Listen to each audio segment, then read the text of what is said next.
Welcome to the Safari Arie Experience with your host, Brandon McCaskill and Ari Hugerbrick, otherwise known as Safari Arie. All right, we are recording. Good on your end? Yeah.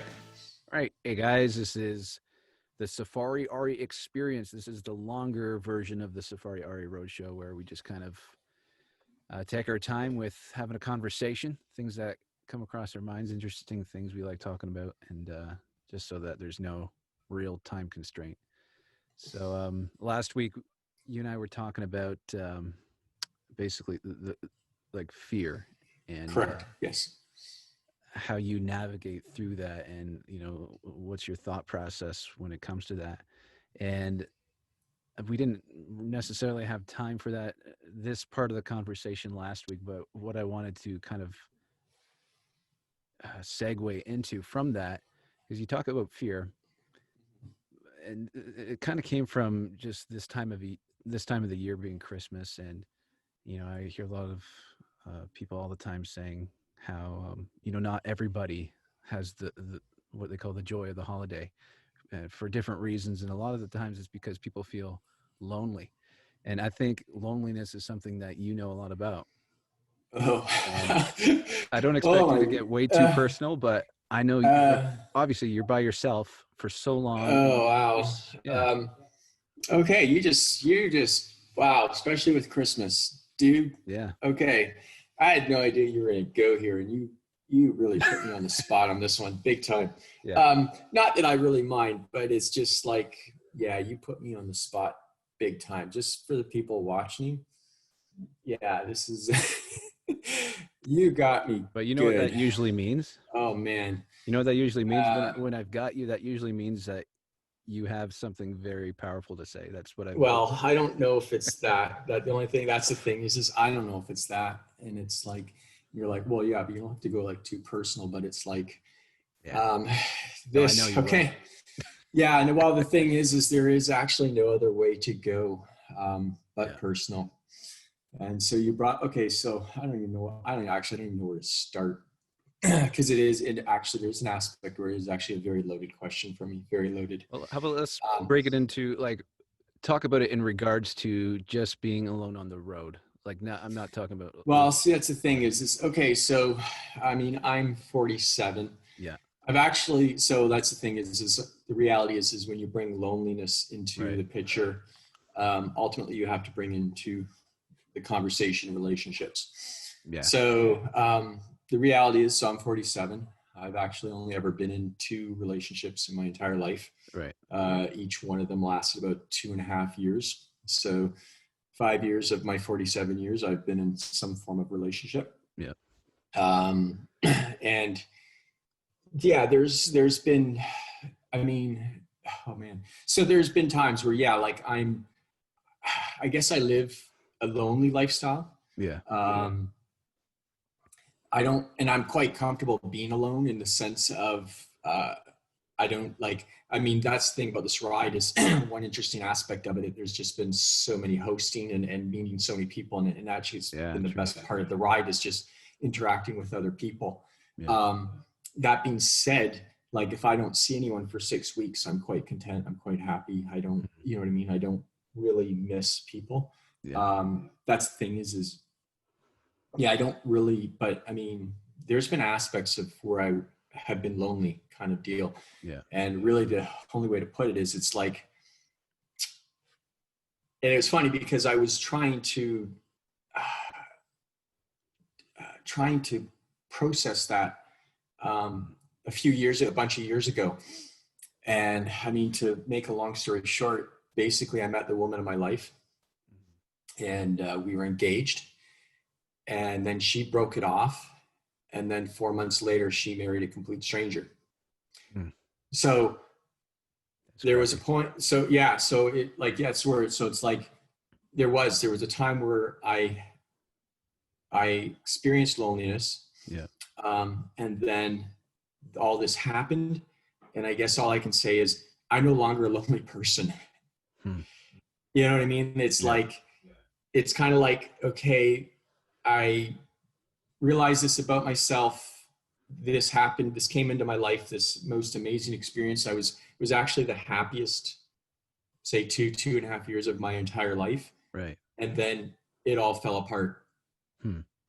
And then I found myself on this bike ride as quickly as I could possibly get. Yeah. And so, and I don't know if it's just sort of me being in denial, but it's like, I'm no longer a lonely person because it's just like that, you know what I mean? It's like, I'm just, I don't really desire, need, or want.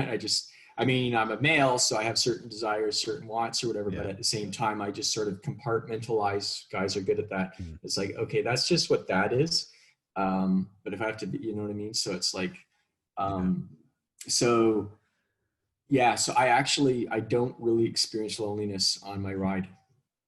And I don't know if that's just my way of dealing with things. Now that the interesting thing is, you know, sort of segueing into a little bit of Christmas aspect. I don't know, like, I don't know if people can relate to this or not. But, and it's part of being an introvert, I guess. I'm not 100% sure. It's not like introverts have these conferences where they talk, you know, but Christmas for me personally has always been a very uncomfortable time for me, largely because I actually very much don't feel like I fit in with the rest of the world. There's everybody out there, and then there's me. And so, and it's interesting to not, I don't want to get off topic, but even it's like at church, right? When I've gone to church, it's like I sit in the back corner or at the end of the aisle, and everybody else is there, and then there's me. So I always, historically, regardless, whenever, I mean, there's not very often that I'm in a group setting, but I always kind of keep people on the outside, and then there's me. And then so, but interestingly enough, like, but that being said, now we're in Christmas. Now I don't have to really deal with this so much in one sense, but like Christmas is when families get together. And it's like, I don't feel like I'm like, cause and part of it is, I think, and it's weird because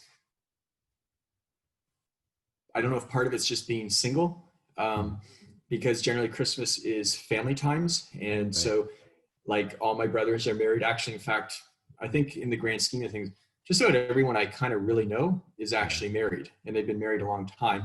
And then there's me. And so usually married people end up with kids and this and that. So it's like, I don't even really know how to, I don't know, it's kind of weird. Like, I don't even really know how to integrate myself into society in a way. Like, I mean, it's funny because I don't even know, it's just, I don't know, like, you know, I was at my parents' just before this ride, and it was over Christmas, and they sort of started dragging me to these social events. And it's like, I'm literally sitting, like, that's the thing is like, I'm sitting on the couch at these Christmas parties, and I'm suffocating. I'm shrinking smaller and smaller and smaller and smaller. And I'm suffocating with all these people around me, because I can't relate to any of these people, and I don't understand these people, and I don't know. It's such a weird, and so in one sense, like Christmas, you sort of brought it up, is it's a difficult time for people, and I would say in many ways Christmas is a very difficult time for me. For the last, like, up to this bike ride, I was a long haul truck driver for 6.5 years, and I basically, as quickly as I could, I got myself on a Christmas run to California. So I think probably 4 or 5 of those years I was going to California and back. And so I would drive about 1,100 kilometers just about every Christmas day if I could get away with it. And it's, in fact, it's kind of an unrelated story, but one time they actually took that Christmas run away from me. And I don't know if my dispatch, I mean, she actually follows my ride. I don't know if she's watching this or will watch this, but they took my ride from me from Christmas, and I freaking lost it on them. Like I lost it on them. Like, I mean, I was in control of my emotions. Actually, it's funny. The only reason I was in control of my emotions was actually because I smashed the truck 2 days earlier, because I was in such, let's put it this way, They took my Christmas run away from me. I was actually in such a rage. I was in such a rage that I knew when I walked into the office, I was going to actually be fired because I was going to be so out of control. And this is because they took my Christmas run away from me, which meant I was going to sit at home on Christmas Day in my apartment by myself. Yeah. And so I was in such a rage that I knew that I was so out of control that I was actually going to be not instantly, but I was going to be fired because I was so out of control. Yeah. And thankfully, it's weird to say this, but thankfully, I don't know if God intervened, but I actually slid on some ice. I slid on some ice at an en route, not that far, the Tilbury, no, not the Tilbury en route, but the next one. Yeah. I come back into Canada and it was an ice storm and the roads were dry, but I went into the en route. This is where, for people watching, it's just a service center where there's a restaurant, some gas, whatever. Yeah. And I slid the truck on some ice and I banged into another trailer and I smashed the corner. And it was funny because, but the instant that it was like therapy, the instant that I smashed into that trailer, I felt great. Honestly, I smashed the corner. I mean, it's a Volvo tractor trailer, so it's all plexiglass, and basically I slid into a trailer, and I smashed out the corner of the truck. Gee. And all I did was take a photo of it, texted my boss, and said, "Oops, I'm sorry." But honestly, I felt great, and it actually took the rage out of me, just in the snap of a fingers. That's funny. So then a few days later, because that was like on Saturday or something, Saturday night. And then Monday morning I went in and I lost it on him. I mean, a controlled loss. I didn't say I had to apologize for. I didn't say anything that derogatory. I didn't, I mean, but I just, oh my goodness. I don't think my dispatch will ever forget that moment. And that was basically because they took Christmas from me. Don't take Rory's Christmas. God. Well, yeah, but it's kind of a long story. The thing is in that industry, basically you give 95% of your life to the job. Yeah. And yes, you do it by choice, but it's like, I mean, basically I was working 80, 90 hours a week. Yeah. You get about I would get about 24 hours off every weekend kind of deal. Yeah. One meal a day, 2 showers a week. And so you give, it's not like, I'll take Wednesday off to go do this, or I'm going to go learn Spanish on Thursday, or I'm going to do this, or, you miss your funerals, you miss your weddings, you miss everything, you miss, you know what I mean? Right. And so when you give so much and then they take from you, it was a huge trigger for me if they, But anyways, the point was though, is they took my Christmas away from me from working, which meant that I would have to sit in an empty apartment. And actually it's funny because to segue to that, like, okay, so here it is. It's like currently we're recording December 23rd. And so we're 2 days from Christmas. And basically my plan is actually to leave Christmas morning so I'm not in an apartment by myself. So it's kind of interesting how it's all tied together. Yeah. Here we are. Yeah, like I said, we're recording on the 23rd. And basically my plan, something could change. I mean, I have a host, they might say, hey, how about this or whatever. But right now, as I'm speaking, my plan is actually on the 25th is to pack my bags up and get on the road and not spend the day here. Gee. So Christmas, it's interesting, like getting to the loneliness thing. I'm not lonely. I don't get lonely on the road. Especially, like I said, really anymore. It's interesting because to kind of go into another sort of direction as far as like when you're always by yourself, but you do have a few people in your life, it's funny. Because I do a lot of adventures. Like I spend a lot of time in Belize, and not a lot of time, but I go to Belize and I do this and that. And I obviously see a lot of things. And there was a time where, like, because it was always by myself, because that's the thing is they talk about how you want to have these experiences with other people. Yeah. And so I'd actually, in some ways, almost have like, for lack of a better way of putting it, like I'd have this fantasy world in the sense that if I saw like if I saw certain birds, like I have a few, like my dad's into, my dad was into birds. So I would think, well, I would fantasize that he was with me, that I could show him these birds in Belize kind of deal. Yeah.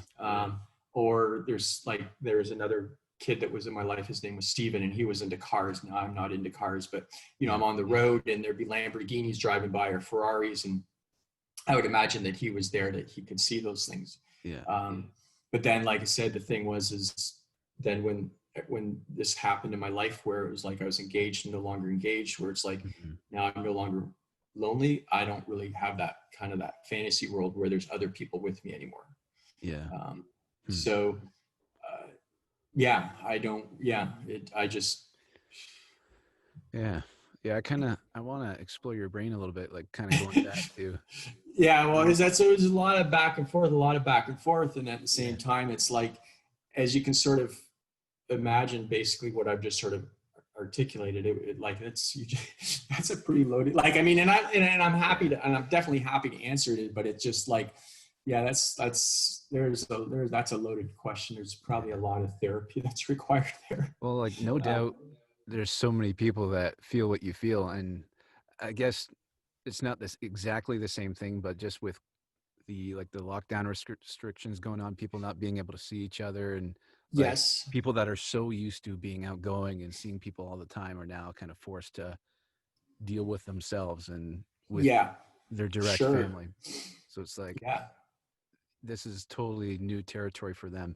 But kind of what I want to kind of ask you about is, you were like, kind of, when you were describing when you were talking about being at like a Christmas party and like you're shrinking into the corner, you just feel less and less like you belong there. Because like I used to feel, believe it or not, I was an introverted kid growing up too. And when you described that, that was me too. And I just remember being in those situations, but as soon as someone would mention like music or playing guitar, like that's my stuff. Yeah. That's when the door would open, and it was just like, it was liberating to talk to someone who was speaking my language.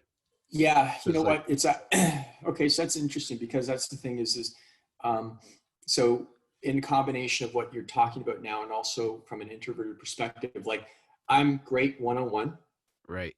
And I'm great when it's like 2-on-1. But as soon as that third person walks into the room, I shut right down. You will not hear a word out of me. It's so weird.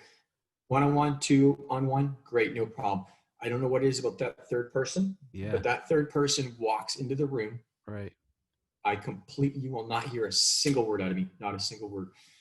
That being said, it's interesting what you were making reference to, if someone mentioned about music or guitar, that all this, and you're right. The thing is, and you know what, and it's an interesting, what's the word I'm looking for? It's an interesting dynamic, because you're right. That's the thing is, for me, it's like if you bring up the biking or Belize, then you're right. I can light up super quick. The only interesting thing is that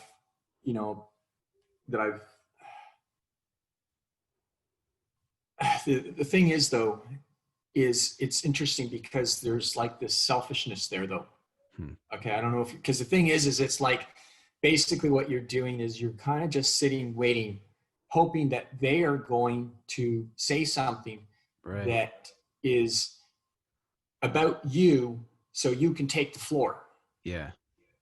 You know what I mean? So it's like, there's a huge selfishness in what you just said. And you can imagine for someone like me, because like I'm on this crazy bike ride. Yeah. So it's like a lot of people are very, very interested in the bike ride. But then it's like, as you can imagine, from a speaking perspective between people, I get the floor a heck of a lot. Yeah. But then it's like all of a sudden this dynamic of these extra people come into the picture. Yeah. And it's like, and I'm just waiting, like, what about me? What about, like, it's like, there's this like, like you should be asking, like in my head, I was like, you should be asking about this and that and this and that. You know what I mean? Which is so selfish. Yeah. Well, I think mine was more of like an insecurity, because I remember being at like someone's, I can't remember what it was, like a birthday party or something. And I was standing amongst these guys and they were all talking about football. And I have no knowledge about like anything that's going on in the NFL. Yes. Naming players, this guy did that. And Yeah. like, oh, Brandon, what's your favorite team? Didn't even have a favorite team at the time. So I Yeah. was just No, like no. this When it comes to awkward. sports, I'm exactly the same. Exactly the Yeah. same. So it's just like when they spoke about something that I could relate to and that I was knowledgeable of, that was my open door. So it was Yeah. like I was too insecure to talk about Hmm. anything other than what I was like Yeah. Yeah. interested in. But the thing is though, but the interesting observation is though, is that when you're with these other people, Yeah. um, how difficult it is. Like for myself, I'll put myself on the like in the spotlight for a moment. But Right. it's like how difficult it is for me to actually ask other people about either how they're doing Hmm. or what they do. You know Yeah. what I mean? It's like it's because I guess in one sense, the word is insecurity that you used is the Hmm. right word. It's like, unless I'm talking about myself, Hmm. what, you know what I mean? Yeah. Keyword, keywords, unless I am talking about myself, Yeah. I have nothing to say. You know what I mean? Uh, Yeah. Equals translation, interpretation, selfishness. Yeah. Um, and so, you know what I mean? So it's, yeah. Um, okay, well, we can. Okay, so We from talked the about loneliness perspective, is yeah. like, you're right, because the thing is from a cyclist perspective, because I mean, I potentially other people like related into the cycling interests. Like people touring, like, well, what about loneliness on the touring? Because that was the thing when I did my first bike ride, I had no idea whether, because that's the thing is people talk about loneliness and they talk about the challenges and this and that. I mean, my first bike ride, 2011, I just bought a bike in Calgary, Alberta, and just went. I had no idea. I didn't know if I was going to get 20 miles down the road and it would be like lonely or whatever, or throw my bike in the ditch and walk home kind of deal. Yeah. Turned out to be the greatest experience of my life. But a lot of people from the cycling perspective on like cycling tour, like what I do, um, they have challenges because of loneliness. Yeah. Some people, they'd have to, they would need to ride with someone else or whatever. I don't know how on earth you ride with someone else. It's, I don't know. I don't know if I'm just so independent that I need that freedom to come go whenever I want. I don't have to ask anyone's permission to do this. I can stop and take a million photos. Yeah. If I want to take a million photos, if I want to take a day off, I take a day off to go work. So, some people, they either bike themselves or by themselves, or they're with someone else or in groups. You know, and the thing is like, and you know what? And I don't even really, just sort of rambling here, because it's like, I'm not really sure what to tell people in the sense of that, because like I said, in many ways, I don't get lonely anymore. I don't. And I don't know if I don't know what loneliness, like, is that a feeling? Is that an insecurity? I don't know if that's something that you can just shut off, train, because it was just, I mean, I don't know, or I don't know if maybe I've just sort of accepted it as fact. Because it wasn't so much that I was lonely, it was more that I was aware of that I was a lonely person. Right. And I don't know if, given the experiences of the last few years, that I've just sort of said, you know what, this is the only way to be, and this is the only way to go, kind of deal. Because I have 2 more years on the road potentially, and then I'm going to be moving to home in Belize, which is, third world country. And I'm 47, and some people are like, well, yeah, you're still young, but it's like, no, no. I mean, in one sense, it's like by the time I'm done my ride, I'll be 50 years old. Well, Yeah. That's crazy. why? I mean, yeah, but which is crazy. And it's like, but like the thing is, and I don't know if I've got this backwards, but it's like, people talk about getting married or whatever. And it's like, well, why would I bother getting married at 50 anymore? Yeah. Yeah. Like, well, what on earth would be accomplished by getting married at 50? Yeah. You know what I mean? Like, I mean, I can't, because that's the thing is I don't have an answer for that. So I guess I'm coming to that realization. It's like, yeah, no, you're going to be alone forever, period. And I don't know. And that's the other thing is I don't know what this ride, I mean, undoubtedly I'm a different person than I was before I started. Now, there's two sides of it. I'm the same person, Yeah. right? Because we still are who we are, and that has to do with our upbringing, our genetics, and there's a whole lot of things that, you know what I mean, that you're always going to be who you are. Right. But then at the same time, I'm a different person. I'm going to be a different person. I mean, I'm always looking to become a better person. Some people don't really think about that. They just kind of go through life and they just follow the shiny objects of, you know, whatever makes them happy. Yeah. And they're on this pursuit of happiness, and that's all they really care about. And that is the furthest thing from my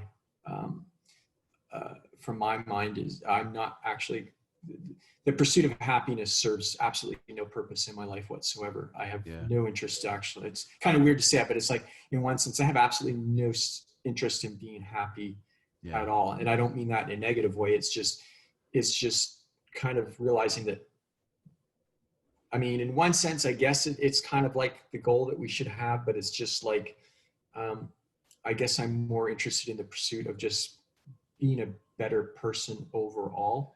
Yeah. And being mindful of who I am and my growth and how to become a better person, and not be lost in the oblivious search of being happy. Well, to add to that, I mean, I'm just kind of, I'm looking at both of us on the screen here, and I'm comparing myself to you. Like right now, I'm surrounded by people. I got my family. Like you're by yourself. Yeah. Like what you're talking about, like making sure that like you're being a better person. Like I can do things that reach out to the people that are lonely. Mm-hmm. Like a simple Zoom call or a simple, even a message on Facebook. Like we'd be surprised with how that actually can make someone feel, someone that's actually lonely. And I think so many times we miss out on those opportunities to just do very. No, it's actually an interesting perspective, because it's like, yes, because there are people that are obviously lonely, and that act of reaching out actually makes generally a big difference. It's interesting. I'm just trying to think. I mean, in one sense, I'm just trying to think of like how what kind of effect it has on me. And I guess undoubtedly it does have a positive effect. I know on occasion I'll get an old driver call me up, right? And you know, it's nice to have someone's voice from my past, like just to hear someone. Yeah. Because the thing is, that's the other thing is like, see, I mean, you talk about loneliness once again. It's like I'm in America now, so since I've got into the U.S., I mean, I actually stayed with a distributor that I used to deliver to. It's funny, most of the times though I delivered to him, he had someone else there. So I mean, it's funny. So we actually, you know, maybe I delivered to him 8 or 9 times, and maybe I actually saw him 5 or 6 times or whatever. Yeah. I had a distributor that I used to see, that I've seen 5 or 6 times in my past. Yeah. But in the grand scheme of things, it's like, I had no one in my past. Yeah. Like I had no well, I mean, when I get to Belize, my property managers will be there, but it's like, other than when I get to Belize, I don't anticipate seeing anyone that I actually know for multiple years, I guess, technically, because when the ride is done, the plan is to go to Belize. So it's like, I don't anticipate seeing anyone from my past. Yeah. You know, I mean, I guess obviously I'll end up at my parents' at some point in the future, you know, for whatever reason. So I guess I'll probably see some family. Like, that's the thing is like, you know, the other thing is like, I mean, even if I'm in trouble personally, I have no one to call. Like I'm 47 years old and I have no one to call. Yeah. In fact, I remember I had a store. it's funny. I just coming back to me many years ago. Like I had a store in Dunnville, a reptile store, and I had to move some stuff. And at the time, my parents were in Ontario, and at the time they had some foster kids. And it's like, so I would have been like 36, 37, 38 or whatever. And I had to move some stuff. So I had to call my dad to help me move. And he brought my one of the foster kids, and we were at the store, and it's funny because all these people were looking in the store, and this foster kid was just a little kid, so he interpreted like I was famous or whatever. It's like, wow, you have like so many people, and I was like, he kind of made it worded like you have so many friends. Yeah. And it's like, he didn't quite understand. It's like, dude, I'm like 36. I had to call my dad to help move stuff because I have nobody to call. Yeah. You know what I mean? And so it's like, now I'm 47. Like I have nobody to call. Yeah. You know what I mean? It's like, and that was the thing is it was like, even like a year or so ago, it's like, and I still remember it. Like I was at my very, very last delivery in Gilroy, California. My very last delivery as a long haul truck driver. I was 1 week away from handing my keys in to start this bike ride. And I get a text message from my ex-fiance that said she's been married a month already. That she got married 4 months after she left me. And I got nobody, you know what I mean? I got nobody to call. Yeah. And nobody, it's funny. I actually, a lady that's been in my life from when I had my businesses, that she came in and volunteered, and I was visiting her whenever I could. She's getting a little bit up there in age. Yeah. And I would visit her when I was in Ontario. She actually called me because I posted a message on Facebook. I'm not going to repeat a little bit, whatever. Yeah. And she called me within 2 or 3 minutes. But nobody called me, and I had nobody to call. And that was probably the worst day of my life. And so I was 46 years old. Wow. See, people just need to reach out more. Like, that kind of breaks my heart. Like, I wish I was in your life at that time. Yeah. But it's just, I don't know. Cause it's like, there's an aspect where it's like, okay, you appreciate, there was some people that I had hoped would call, and they didn't. Yeah. But then it's, but then it's like, I don't know what, there's an aspect, see, in my world, there's an aspect where it's like, I don't even know what that actually even ends up accomplishing. Yeah. Because that's the other thing is, it's like, from a perspective, it's like bad things happen to people every day. Yeah. Every day someone at this very moment, multiple people around the planet are having the very worst day of their entire lives. Right this very second. Yeah. And then actually in 2 seconds, there's going to be some more people that are actually have the worst day of their entire lives in 2 more seconds. Yeah. And then in 2 more seconds, there's going to be other people that are going to have the absolute worst day of their entire lives. And I don't know, you just, whatever. But yeah, it's heartbreaking. It's true. Everything you're saying is, yeah, it just makes me want to be better. Yeah, no, from there is an aspect where to be intentional. Always intentional. But what I was going to say is there is an aspect because we've actually never even met in person. We have a video relationship. The closest we got was 2 hours apart. Yeah, you're right. When I was in Kingston, you were in Toronto for on and off kind of deal. Yeah. But from what I can see is, in one sense, you are probably one of the luckiest people on this planet, because from what I can understand, you are happily married. Yes, sir. Which is not easy. I don't know how many people can actually say that they're actually happily married.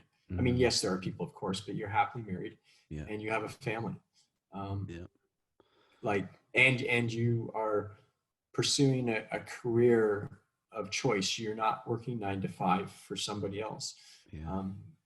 You are actually easily in a top percentile. You know what I mean? And I would reword that, take the word luck and put, I don't even want to, blessed, and it's Mhm. it's hard work too. Marriage is, it's not a walk in the park. It's something that you commit to. Like, it's a Mhm. daily thing, daily choices. And it's same Oh with yeah. everything else. You Yeah. work hard for something, you'll probably see a result. Mhm. Yeah, cool, awesome. This has been great. Good Mhm. stuff. I hope so. There was an aspect where it's like I sort of feel like, in one sense, it was rambling a little bit. It's because it's like, yeah, I mean, there's aspects where that's where, like, this topic is kind of a very loaded topic for me, Yeah, um, and it's like I don't know how, like, in one sense it's like I don't know how the story ends. right. I mean, to sort of bring it around, say, to the bike ride, the one thing I do know is, given how all of this happened the way it happened, you know if you were following if for people that were following my ride, especially across Canada, um, with any level of just if they were following my ride, they would see, like, it was probably one of the most amazing bike rides anyone's ever done across Canada. Yeah, And I was very aware of the fact, like, that was the other interesting thing is given everything that's happened, and that's the thing, is I have no answers to explain mm, my past. I really don't. I have no answers, and I don't. And the thing is we're not meant to know the answer to everything, um, and so I'm kind of coming to terms with that. yeah, Um, but when I reflect on biking across Canada and the way it happened, and all the people that I met, and all the interactions and the stories, the one thing that I was very, very, very, very mindful of was the fact that I was exactly where I was supposed to be mm, on that day in history, yeah, and nowhere else. yeah, And I never really felt that before. And that's an interesting experience to be aware of the fact that, of, like, and that's the thing is I don't know if I can 100% say that. Well, I don't know, San Francisco, that my experiences have been, I don't know, just to be able to say that I am exactly where I'm supposed to be this very minute, this very day, in this period in history or whatever. yeah, You know, I'm in Berkeley, California, December 23rd.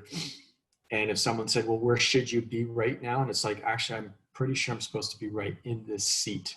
yeah, And I don't know if there's a lot of people that can actually be able to say that wherever it is they're standing, whatever it is they're doing in this moment, mm, that's exactly where they were supposed to be, kind of deal. And so yeah, I think in many ways, like, I think I can honestly say December 23rd, Berkeley, California, I'm actually exactly where I'm supposed to be right now, yeah. in this moment. And that's, I think that's kind of powerful, I think, in a way, It is.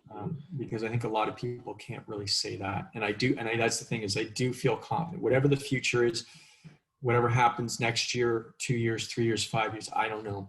But as far as December 23rd, 2020, um, I'm supposed to be, yeah, this is where I was supposed to be. And so that gives me a lot of confidence and courage for the future, knowing that, from the day I left November 12th and made my way across Canada and then got into the US and progressing to where I've got to this point, it's like, I'm exactly where I'm supposed to be, on this particular day.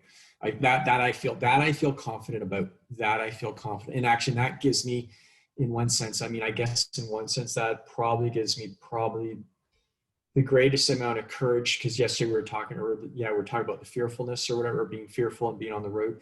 Probably what gives me the most courage is just knowing that this is exactly where I'm supposed to be on this given day. Mm, And so, yeah, that gives me courage for tomorrow and the next day, and moving forward. that's awesome. Yeah. But we should Beautifully, wrap that thing up because I'm starting to ramble. beautifully put. Thanks, guys, for joining us. And that's a wrap. Later. Cool.